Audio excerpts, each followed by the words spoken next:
그제 아침에 제가 집에서 청소를 했거든요. 창문을 활짝 열고 베큐um하고 구석구석 먼지도 좀 닦아내고 그랬어요. 그랬더니 승은이가 아래층에 내려와서 아빠 누가 와? 이러고 묻더라고요. 그러니까 청소하는 걸 보니까 누가 오는지 이제 이러고 묻는 거예요. 제가 평상시에 잘하는데 그 얘기를 딱 들으니까 이게 누가 와야지 청소를 하는구나 이제 이런 생각이 들어요. 그러면서 생각한 게 사실 집에 손님이라도 온다면 더 신경이 쓰이잖아요. 제 아내는 선교사님들 저희 집에 오셔서 묵으실 때마다 집안을 완전히 다 뒤집어 놓는 거예요. 그냥 침대부터 시작해서 다 빨아서 다시 깔고 베개 바꾸고 무슨 호텔에서 준비하듯이 그렇게 준비를 해요. 그런 걸 보면서 사람이 올 걸 알고 기다리면 청소라도 하고 단장이라도 하고 있는데 저는 주님이 이 땅에 다시 오실 거라는 믿음을 늘 고백하면서 살고 있는데 준비는 하고 있는지 제 자신에게 의심스러울 때가 많이 있습니다. 정말 오늘이라도 오시면 맞을 준비를 하고 있는지 그런 생각을 해요. 우리가 말로는 말세다, 종말의 때다 이러면서 제가 정말 종말론적인 신앙을 가지고 사는 것인지, 여러분 개혁신앙에서 종말론은 굉장히 중요합니다. 반드시 주님이 다시 오신다는 것이고 그리고 마지막 때가 있다는 것인데 그 종말론적인 신앙을 우리가 가지고 사는 건지 참 어떤 때는 잠시 이렇게 손을 놓고 멍하니 앉아서 생각해 보면 결코 오늘은 주님은 안 오실 거다라는 생각을 우리가 하고 살고 있다는 거예요. 사실 죽는다는 문제도 그렇거든요.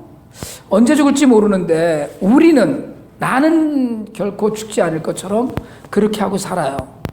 많은 사람들이 혹시 여유가 있으면 생명보험 하나 들어놓고 그래 놓고서는 평상시에 나는 언제까지나 산다. 저는 이게 이제 믿음인지 혹은 배짱인지 이걸 잘 구분이 안 가는데 그렇게 나는 절대로 죽지 않을 사람처럼 그렇게 살아요. 여러분 그러다가 보면 우리 주변에도 순식간에 유명을 달리하는 분들이 있습니다. 그러면 우리 그런 얘기 하거든요. 아이고 그 양반 나이가 내 또래인데 벌써 그렇게 됐대. 이런 얘기를 해요. 그런데 그게 내 이야기는 아닌 걸.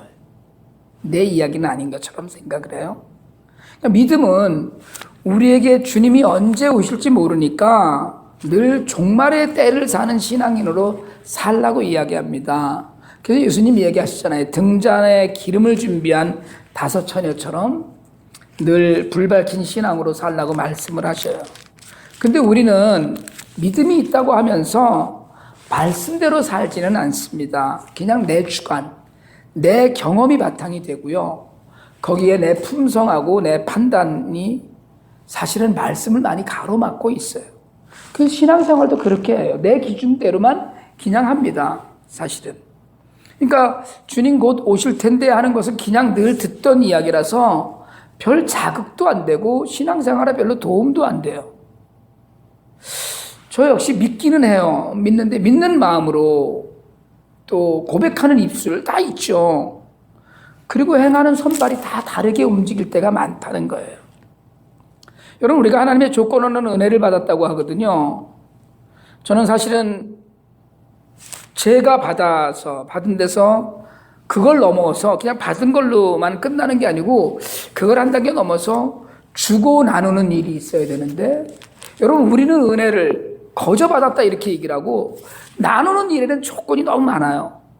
나는 아무 조건 없이 사랑받았다고 그러는데 나도 사랑은 하죠. 사랑은 하는데 이런저런 조건이 붙는 거예요. 그냥 누가 이렇게 해야지 그 사람이 좋고 저 사람은 틀렸으니까 사랑해서는 안 된다는 식의 내 판단과 기준이 사실은 저의 모든 것을 지배한다고 해도 과언이 아닙니다. 근데 여러분 오늘 본문에서 바울이 이런 이야기를 하거든요. 한번 로마서 1장 5절 한번 우리 다시 한번 읽어봅시다. 그로 말미암아 우리가 은혜와 사도의 직분을 받아 그의 이름을 위하여 모든 이방인 중에서 믿어 순종하게 하나니. 여러분 은혜를 우리가 늘 이런 얘기 하잖아요. 값없이 받은 선물이다. 아무 값없이. 하나님의 은혜는 자격 없는 자에게 주어지는 선물입니다. 그게 은혜예요. 우리가 뭘 해서 자격이 있어서 받았다. 오늘 정말 뭘 열심히 해서 그래서 구원의 은혜를 받았다 이러면 그건 은혜가 아니에요. 대가를 받은 거지.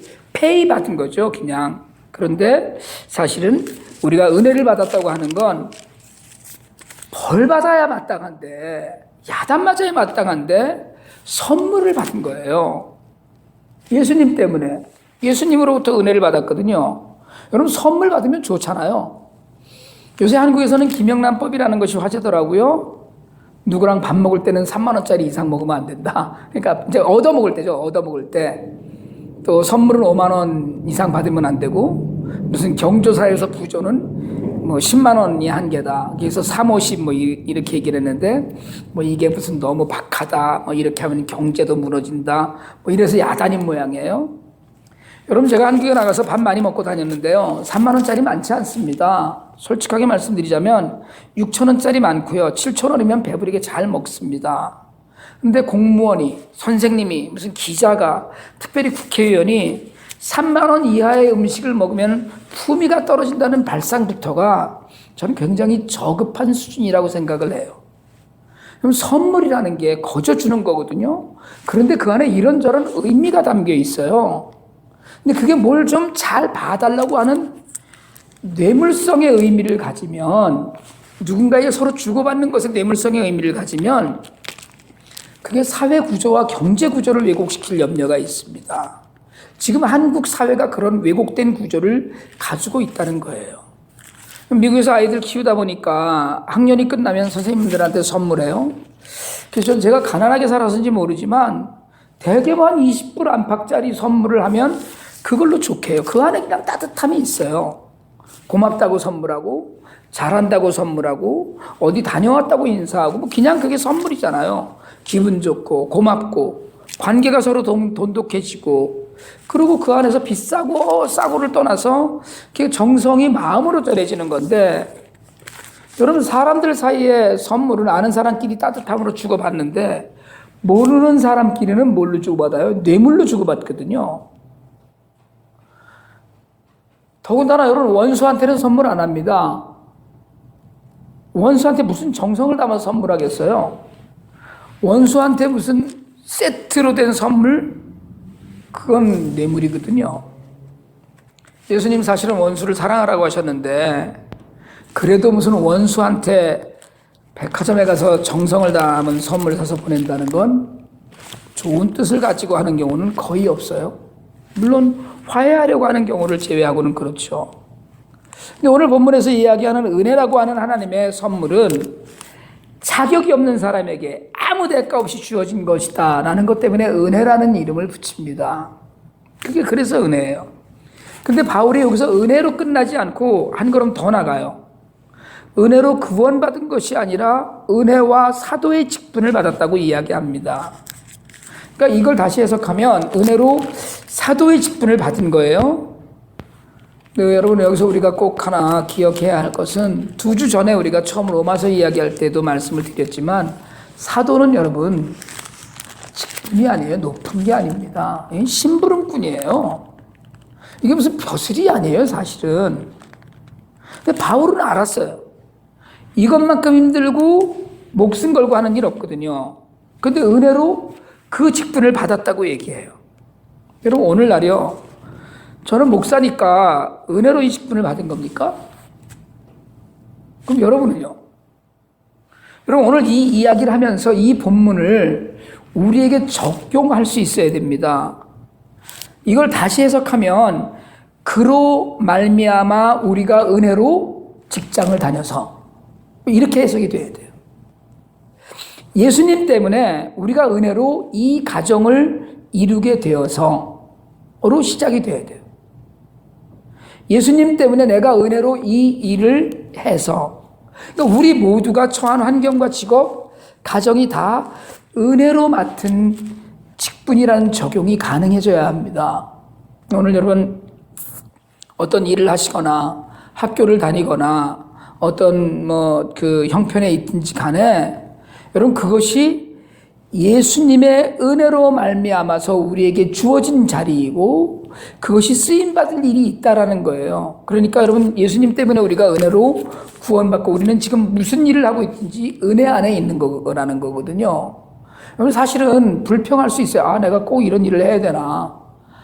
이거 말고 뭐 다른 거 해서 먹고 살 일은 없을까? 그런 일 많이 있죠. 그런 생각 많이 합니다. 그러나 여러분, 사실은 우리에게 주어진 모든 것들은 하나님의 은혜이고 감사의 조건이 되어야 합니다. 그게 믿음이에요.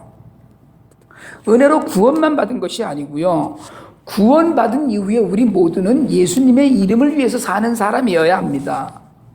바울처럼 살지는 않더라도 각자의 삶 속에서 복음을 전하는 사람으로 사는 일은 이게 정말 은혜 받았다? 그런 사람이 반드시 해야 되는 일이에요. 은혜 받은 사람이 꼭 해야 되는 일, 정말 복음을 전하는 사람으로 사는 일이에요. 직장에서든 학교에서든 무슨 일을 하든지 간에 그 사람을 보면 복음이 생각나고 그 사람을 보면 예수가 생각이 나고 그 사람 생각을 하면 교회가 생각이 나는 사람이 되어야 된다는 거거든요. 은혜 받은 사람이 그렇다는 거예요. 옆에 분들하고 인사 한번 더 하실래요? 당신이 바로 은혜 받은 사람입니다. 시작. 당신이 바로 은혜 받은 사람입니다. 예. 그러면 여러분, 이게 세상에서 어떻게 사느냐가 중요하다는 거예요. 저희 교회가 주일 예배와 수요 예배 외에는 아무 프로그램이 없습니다. 9월 첫 주일 수련회 다녀오고 나서 둘째 주일, 이제 주일 오후에 성경 공부를 시작하려고 하는데요. 커피 브레이크를 하려고 합니다. 근데 제가 요즘 가끔 그런 생각을 해요. 일주일에 1시간씩 주일날 오후에 성경 통독만 할까 싶기도 해요. 그냥 성경만 읽자는 거예요. 그냥 성경을 읽기만 하는 거예요. 여러분, 그게 얼마나 은혜가 되는지 아세요? 성경만 읽는데 그냥 집중해서 성경을 함께 읽다가 보면 시간이 가는 줄 모를 정도로 은혜를 받습니다. 이걸 한번 체험해 보시길 바라요. 야, 정말 말씀이 살아있는 거로구나, 이런 생각을 하게 돼요.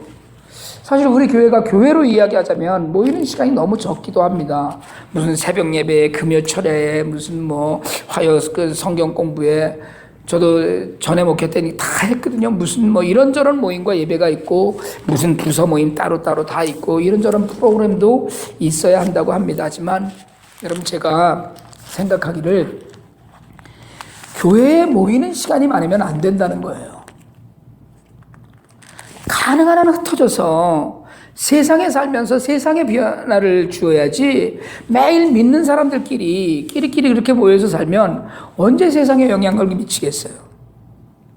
대신에 모이기로 약속한 그 예배, 수요 예배하고 주일 예배는 모든 것을 다 들여서 참석해야 합니다. 영적 공급이 필요한 부분이거든요. 그러니까 주일 하루를 온전히 하나님께 예배드리는 마음으로 예배드리고 교제하고 말씀 안에서 자신을 돌아보고, 그리고 교회를 세워가고 또 교회를 이루는 일도 같이 상의하고 주일에 자신의 시간을 다 들여서 자신을 영적으로 가다듬고 일주일 나가서 은혜로 사명받은 사람처럼, 은혜로 이 일을 맡은 사람처럼 사는 일은 여러분 정말 중요합니다.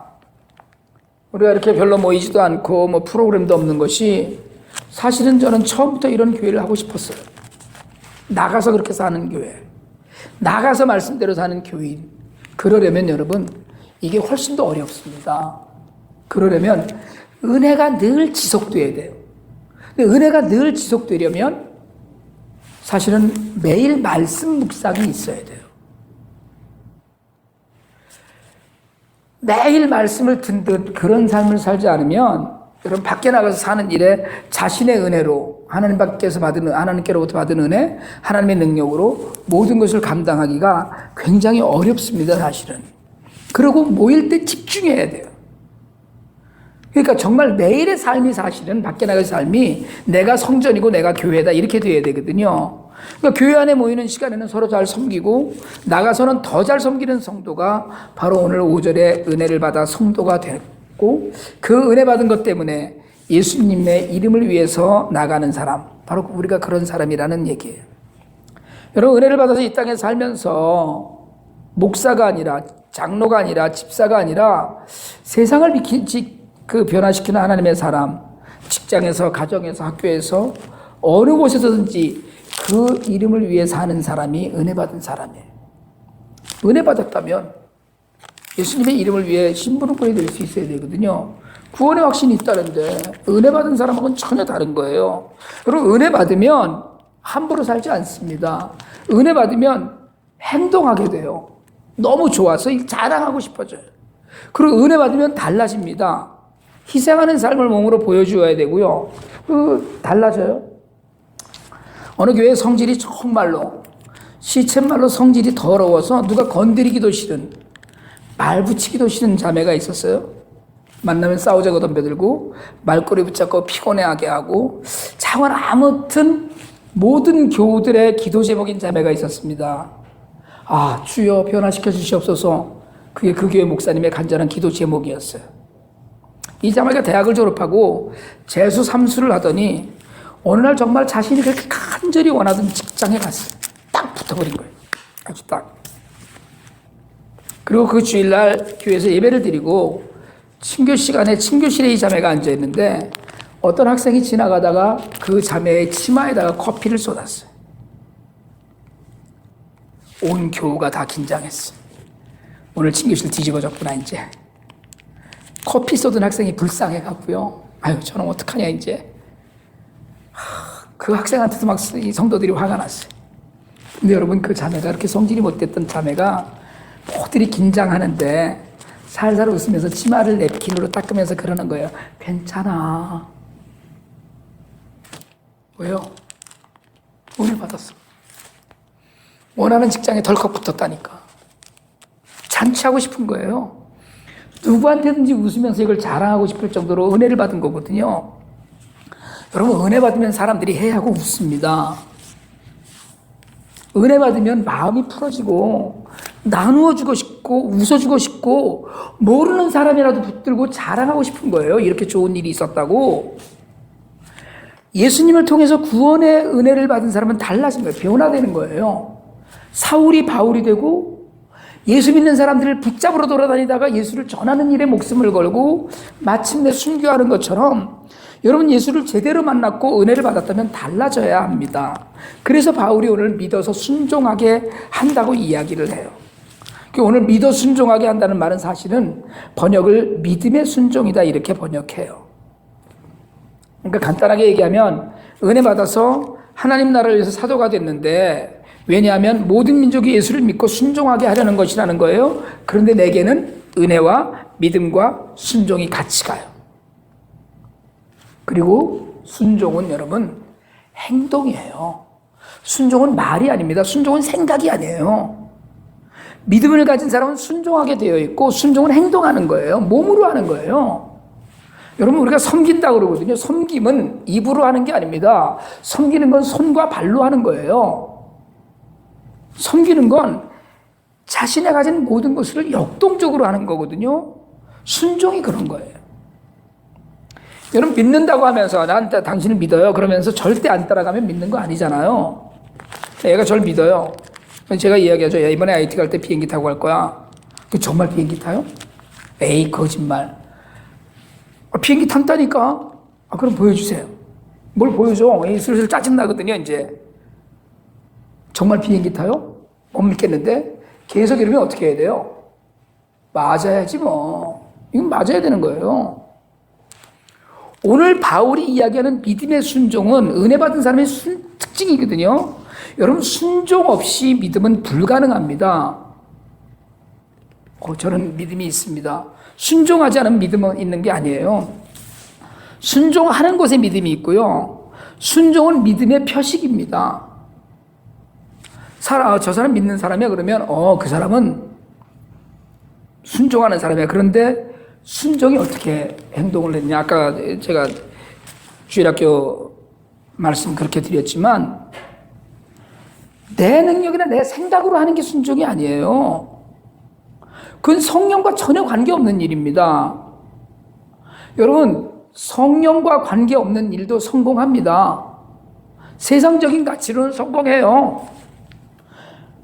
그러나 잠시 성공하는 것 같아도 반드시 실패합니다. 제가 수요일 저녁에 그런 말씀 드렸었는데 최근에 한국에서 크게 성공한 청소년 사역의 대표 목사가 오랜 기간 동안 여고생 시절부터 여학생을 성적으로 폭행했던 일들이 폭로가 돼서 시끄럽습니다. 많이 시끄러워요, 지금까지. 청소년들에게 영향력 있는 메시지를 전하고 큰 찬양 집회를요, 매년 수만 명씩 불러다가 했어요. 가서 메시지를 딱 전하면 막 학생들이 뒤집어집니다. 수없이 많은 자원봉사자들이 그 단체 행사에 미쳐갖고 자신의 모든 것을 시간과 돈을 들여서 봉사했어요. 크게 했어요. 여러분, 크게 해서 찬양을 크게 부르고 엄청나게 많은 사람들이 하면 그게 다 성령의 일입니까? 그게 다 성령의 은혜예요? 물론 어떤 이들은 그런 가운데 은혜 받고 회심하고 믿음의 순종을 드리는 사람도 있겠죠. 그건 개인적으로 성령을 만나는 거예요. 하나님께서는 여러분 낡은 그릇, 작은 그릇, 찌그러진 그릇도 쓰셔요. 근데 더러운 그릇은 못 쓰십니다. 자신의 능력이나 재능만으로도 사역은 돼요. 그런데 내가 한다고 할 때, 하나님의 일을 하다 보면 하나님과 전혀 관계없는 일을 할 때가 많습니다. 겉으로 보면 다 하나님의 일이에요. 교회 봉사도, 헌신도, 선교도, 전도도, 교육도 다 하나님의 일이에요. 겉으로 보면. 그러나 하나님 나랑 관계없다라고 얘기하셔요. 왜요? 성령이 안 계시니까. 안팎으로 여러분 죄가 가득한 인생이지만 은혜가 아니라 내 의로 하는 일은 성령과 믿음과 아무런 관계 없습니다. 왜요? 우리가 수요일날 교리 공부 시간에 나누었지만 믿음은요, 지식이 있어야 돼요. 들어야 됩니다. 그게 참된 믿음을 구성해요. 그리고 성령이 주시는 확신이 있어야 돼. 이 두 가지가 배합되지 않으면 여러분 아무것도 모르면서 믿는다는 건 거짓말이거든요. 아무것도 모르는데 어떻게 믿어요? 거짓말이에요. 그래서 성경이 이야기합니다. 우리에게. 믿음은 들음에서 난다고 그랬어요. 로마서 10장 17절입니다. 그러므로 믿음은 들음에서 나며 들음은 그리스도의 말씀으로 말미암았느니라. 예수님의 말씀을 들어야 믿음이 나고 생긴다는 거예요.